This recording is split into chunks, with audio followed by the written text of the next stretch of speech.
Assalamu alaikum warahmatullahi wabarakatuh. Bandiraɓe on kofnama on gelanama hayruji ɗuɗɗi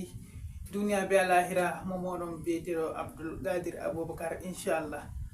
Hande bo en wardi be video kesol dow ko larani WhatsApp. Bandiraɓe men ƴam tan haɗɗon noyi balleno kam pat video jon dow WhatsApp. To inchallah dow WhatsApp ƴami je ɓe ƴamata man on ɗuɗi dow WhatsApp majum kanjum mi accumuy joɗo mi waɗa video jajum dow WhatsApp majum ɗika fuɗɗam ha ragare latiɗo kala mo ƴamen pat mi hokka ɗum link video jon o yaha o lara. Hande en bolwan kuje joyi dow WhatsApp. En andi WhatsApp ɗum duniyaru on, wala hunde on application on ma ko ɓe application je réseau ji ɗo je mari mahimmanci ɓuri WhatsApp ɗo. WhatsApp aɗo joɗi haɗɗo ha Cameroon, haɗɗo waɗa crédit mana waɗa connexion mara 200 méga, a yewtida be goɗɗo ha Nigeria hatto, a yewtida be goɗɗo ha Gabon hatto, a yewtida be goɗɗo ha Saudi Arabia hatto, a hosa a yewtida be goɗɗo ha Chinois hatto, a yewtida be goɗɗo ha America hatto, pat gal WhatsApp nyamatama connexion on yewtida bo. To kanjum de ƴaymajum ɗi ɗuɗi mi accu mi howa darseje ñalɗeɗo tati ko bo ñalɗeɗo nayi ɗo fat mi waɗa videoji dow WhatsApp majum inchallah. En bolwan dow kuje joyi hedi WhatsApp, amma hidde ko en nasta nder video majum gadan gadan. To a latake a keso ha abonay ha chaine meɗen je Fasaha TV, miɗon muñanima seɗɗa hidde ko intro waɗa timma an bo a habdi a aboni, a ɓiɗɗani en like, a partage ni sobiraɓe maɗa video ji majum e hidde ko intro majum timma en gara en jokka video meɗen banani.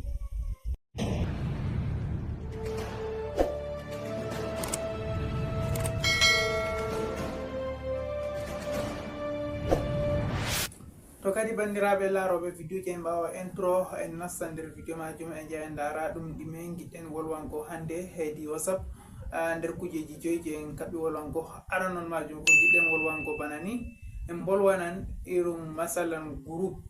A yiyan goɗɗo hoci lamba maɗa loyma nder groupe, a anda o ƴamayma o wi'ayma ko ɗume tan o tawa lamba maɗa hedi pellel fere ko hedi sobajo maɗa o hosala lamba maɗa yawa waro loy maɗa nder groupe hunde an hoca mettine ɓernde warta fayin setta ekkiti tawama yake feere ko a connectayi tema hoso loy lamba maɗa nder groupe, a wara maɓɓita a connecta a lara kujeji gaɗa ka jippago irum photo ji, vocal ji, sticker ji, video ji gaɗa ko jippago nder téléphone maɗa hebbinane téléphone ma ñamdane connexion maɗa. To min hollete lawol ngol a tokkoto a yaha bloca numéro maɗa, koda goɗɗo wari wi ha lowe ha WhatsApp ma o heɓata o lowe seydey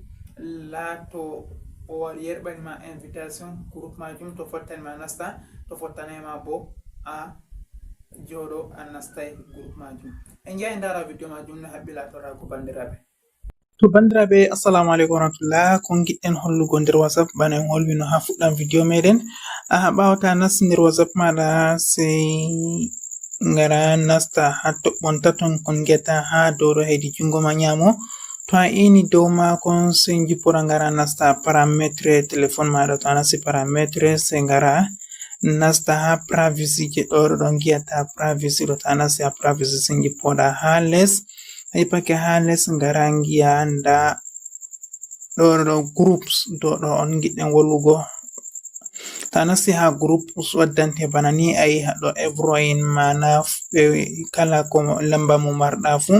haɗo bo mai kon namo lamba mo marɗa kala giɗologo ma nder groupe pat loyete nder groupe. Ɗo bo my contact sey marɗo lamba maɗa foti loye nder groupe. Nda ɗo bo my contact expect, ɗo bo my contact expect ko moy foti loye nder groupe amma banda to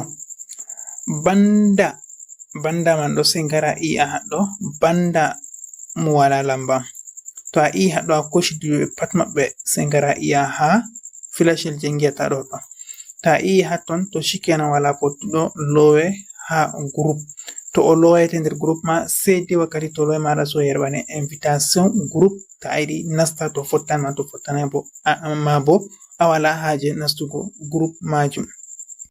To sey dai tawari a nasti ha WhatsApp maɗa goɗɗo ɗaɓtilogo maɗa sey ngiya o yerɓanima invitation bana ni, sey koca ngara iya ha ɗo ha join je ɗo to a i nder ton fottanima a nasta groupe man, to fottanayma bo to shikenan. Ɗo on lawol arande on ngol en giɗi en kolla en dilla en dara lawol ɗiɗaɓol bo. To kadi bandiraɓe wawan dara vidéo ɗo timmi en dara ɗiɗaɓol vidéo bo deuxiéme vidéo dow lawol ɗiɗaɓol ngol en tokkorto en jaha en kefta ɗum lamba moyjo ɓurata ñamgo connexion maɗa heydi WhatsApp. Lamba moyjo ɓurata ñamgo connexion maɗa heydi WhatsApp, ko groupe ko bo lamba en dara ɗum moyjo on ɓurata ñamgo ma connexion. Masalan a yana waɗa connexion ha heydi WhatsApp, a nastai Facebook, a nastai TikTok, a nastai Instagram, ɗum WhatsApp man tan a wara tawa connexion maɗa yawi timmugo, a timminai yewtugo be sobiraɓe maɗa, a timminai waɗugo hajiji maɗa heydi WhatsApp, a wara tawa connexion maɗa timmi. To mi hollan on lawol ngol on tokkoto dara ɗume ɓurata ñamgo ma connexion heydi WhatsApp, sai a hoca a darna to a yiɗi, to a yiɗa bo a acca. En jaha en dara lawol majum bana ni. Bandiraɓe bano mbiɗen lawol ɗiɗaɓol bo en bolwan en kollan ne keɓtirta ɗum moyejo ɓuranta ñamgo ma connexion heydi téléphone maɗa je Android amma heydi WhatsApp bano en bolwino ha fuɗɗam vidéo meɗen.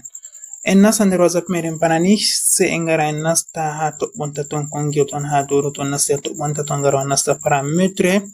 To nasti parametre sai jippora gara nasta ha storage and data. To wari nasti ha storage and data, ayiyan waddanima bana ayiyata waddanima bana ɗo, sai wara nasta ha ɗo je premier ta nasti ha ton waddante bana ni, sai wara jippo a lara nda groupe ji maɗa bana ni be yimɓe ɓe a tokkoto yewtididgo bana ni. To masalan sai a wara lara yimɓe je ɓuri yarugo ma connexion, masalan nasta ba groupe ɗo hande nda hosem 52.8 megabyte, mana mega je nga hosem groupe ɗo nga hosem 52 mega. Tawari a nasti ha ton waddante bana ni ayiya nda audio ɗo hosi 2 mega, nda vocal ji, nda video ji be ko nande majum. Ɗo man on ko tokki hosugo maɗa megaji ha ton pat. To fottanai maɗa a wara a darna, to fottani ma bo, to ɗo yahan ma bo banani ma bo, to shikenan sai a wara kosa ha ɗo a efasa kala ko a yiɗa pat. To a waɗi banani ɗo ni sai kadi ta i haɗɗo mana a efasi ɗum ustan ma plus ha téléphone maɗa wartan ɗon mari plus. En tokko en jaha en dara lawol tataɓol ngol mbiyen kollan bo bana ni inchallah. To kadi bandiraɓe lawol tataɓol ngol en kollata bo en kollan nayata a usta to téléphone maɗa latake ɗon no yara connexion heydi WhatsApp. Mi hollita lawol ngol a yata a usta a waɗa téléphone WhatsApp maɗa yarantama connexion ɗuɗɗum ha téléphone maɗa. Ha to kan en kolli a hefta lamba oyejo ɓurata yarango ma connexion. To ha ɗo bo WhatsApp man ɗangam mi hollete lawol ne ayata a darnira téléphone maɗa acca yarango ma connexion, amma sai deni connexion maɗa yawirta pat wartan yawata. Ngen dara video majum bana ni. Bandam lawol tataɓol ngol en mbiyen kollan ne en ɓeftirta en gaɗata WhatsApp acca yarango en connexion mere mana to a heɓani goɗɗo audio ko bo a yiɗi a télécharge video be ko nande majum, ko aɗon video call be goɗɗo warta acca yarango ma connexion mere ta nasti a toɓɓonta ton ɗo, sai wara nasta parametre. Ta nasti parametre sai a jippa wara nasta ha ɗo, ta nasti ha ɗo sai a wara huɓɓa ngel latta ngel ɗo nyifi bana ni, sai a huɓɓa ngel. To bana ni man ta huɓɓi ngel ɗo ngel accan yarango ma connexion inchallah. Ɗo on lawol tataɓol ngol en kollata en timminiri be magol en dilla lawol nayaɓol ngol en mbi en kollan bo bana ni. To bandiraɓe lawol nayaɓol ngol en kollata kangol latoto avant dernière. Lawol majum kangol man ɗo lawol on irum masalan aɗon connecti ayiya ɓe gerbi photoji nder groupe, aɗon nder groupe a yiɗa wurtago groupe man, amma a wala haaje ko e yerbi man pat, kala ko e yerbi fuu ɓe télécharge an nasta nder groupe maɗa, musamman ko gontiniren jotta ayiyan aɗon connecti nder groupe fere ayiyan aɗon nder groupe ɓe gaɗa ka yerbugo photoji goɗɗiɗi kanday irum photoji laftiɗi ni, ko bo irum an kamni kujeji ɗi kanday ɓe gerɓa nder groupe ni, sai dara automatique télécharge nasti nder téléphone maɗa warta fayin si tawi aɗa wogga. To kanjum ɗo ɗum mettina ɓerɗe ɓiɓɓe adama sosai ɗum welay. To mi hollan on lawol no jata on darnira ko da photo nasti téléphone maɗa heydi WhatsApp maɗa ngol télécharge amma ngol nastata nder téléphone maɗa. Sitto a yahi a maɓɓiti a laari photo an a tawi photo majum ngol fottanima, sai hidde ko to a yiɗi a télécharge ngol nasta nder téléphone maɗa bana ni. Amma hidde ko majum en jahi dara video majum bana ni. non lawol layabargol en mbi en kollata nder WhatsApp en kollanne a waɗata ko da ɓe yerɓi photo hedi group ko goɗɗo yerɓan ma photo majum télécharge ta ko seto an on a yerdi photo ngol télécharge hidde ngol télécharge so wari a yi ha toɓɓonta ton je yata mi memata ɗo sai a wara nasta parametre ta nasti parametre wara nasta ha chat haɗɗo ta nasti ha chat haɗɗo a tawan ɗo huɓɓi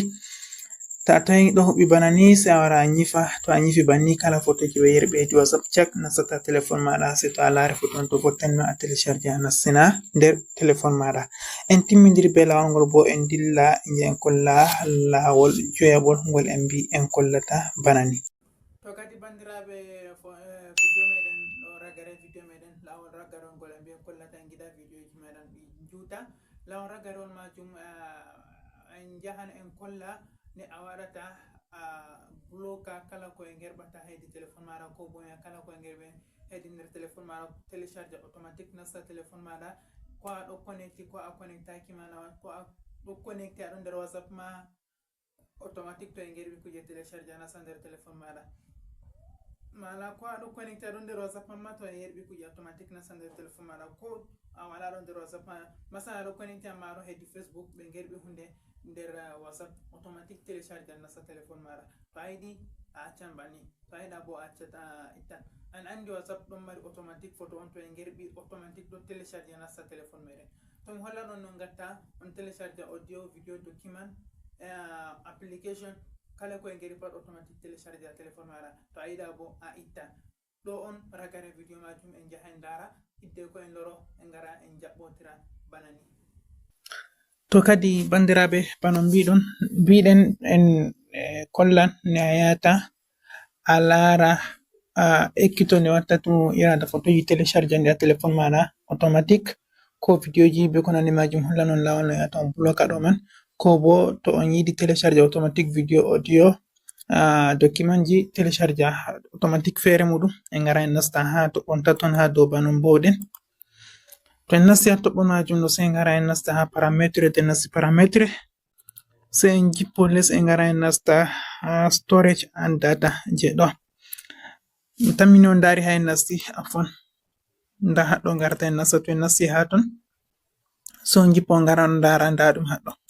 to on nasti ha ton on yanda automatique je photo on ta télécharge ta automatique so on gara on maɓɓita je audio on maɓɓita vidéo on maɓɓita document to on yiɗi télécharge pat automatique kala ɓe yerɓi ko ɓe yerɓi téléphone ma bata aɗo connecti nastan téléphone maɗa automatique amma ɗo man yaranan en connexion ta yiɗi a wara itta fu min kam mi ittan je am ni mi acca je photo on ta sai wara iya ok. To ɗo on lawol ragarewol ngol en mbi en kollata nder videoji meɗen je hande seto en fotti ha video je yeso ɓeɗo miɗo en assalamu alaikum warahmatullah. To kadi bandiraɓe ɗo on ragare video meɗen Allah hawtu en hambal jare Allah waɗu bo on paami ko mi holli nder video ɗo Allah famnu en Allah fawnu en Allah accitid gondal min getti sosai ala ayi halen be larugo videoji amin min ɗon ceyori be moɗon ala ayi halen min ɗon ceyori be moɗon Allah warjon hayru duniya be alahira kala mojo muɗum fu Allah humtanon hajeji muɗum ɗi duniya be alahira laatiɗi barkanteji barka annabijo Muhammad sallallahu alaihi wasallam kala goto en fu Allah humtu hajeji muɗum barka lewru nduɗo lewru layhaji mana lewru hijju zulhijja zulhajji lewru marnu barka sosai nden bo miɗo solna on bandiraɓe be sumago lewru majum iga sappore go'o lewru majum ha yago ragare lewru man jeenayre yettago sappo ñande layhaji miɗo solna kala goto moɗon fu be sumago lewru majum mo Allah laamiɗo wawni Allah wawnu en sumago lewru majum ko ngam bo ɗum arti ɗum salake go'ore ka arti salake ɗum hecci keña on hande no tatabre lewru majum to kadi miɗo solna on ni kabden cuumoɗen jeenayre lewru majum ñande ɓe mba'oto arfa mi hofni on mi yelanake on hayruji ɗuɗɗi tawjide abonnugo ha chaîne meɗen je Fasaha TV ɓawo to on aboni ha chaîne meɗen on ɓiɗana en like video meɗen ɓawo to on ɓiɗani en like on partage ana sobiraɓe moɗon ngam nafitorago be videoji meɗen ala ayi hali irum TikTok Instagram Telegram Twitter Facebook WhatsApp pat on télécharge ana sobiraɓe moɗon ha anduɗon on ɗo mari sobiraɓe pat mi hofnan sosai ɓeɗo miɗo en assalamu alaikum wa rahmatullahi ta'ala wa barakatuh.